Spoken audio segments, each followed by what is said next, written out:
And how do you think about the impact of China's economic policies and reforms on domestic economy this year? And what will be the priorities for the policies next year? I think we have recently upgraded our economic projection for growth for China to 5.2% this year. And this is largely premised on the effectiveness of the policy response that we have seen coming from the Chinese authorities. For example, on the fiscal policy side, the government recently announced a stimulus package of 1 trillion RMB to support disaster management activities as well as broader development projects.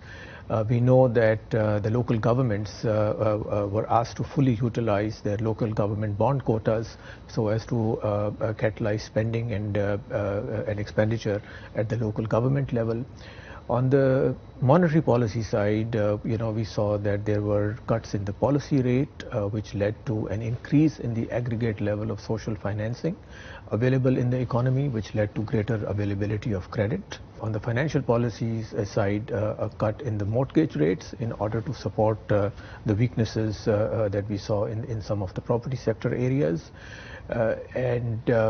Also policies such as preferential loan rates for first-time homeowners, and also making it easier for households to acquire second homes. Also the government support for debt restructuring, as well as enabling property companies to be able to complete their property and housing projects as soon as possible. So I think all in all, we saw quite a robust response from the government. More is needed going into the future. But the strength of the recovery that we saw in 2023 was a result of some of these policies. Right, and I know ADB is working closely with China on sustainable development. What role do you see China playing in the regions, in the Asia-Pacific region, sustainable and inclusive development? China plays a vital role, a pivotal role for the regional as well as the global economic prospects. China contributes about 1/3 of global growth. It contributes nearly half of regional growth.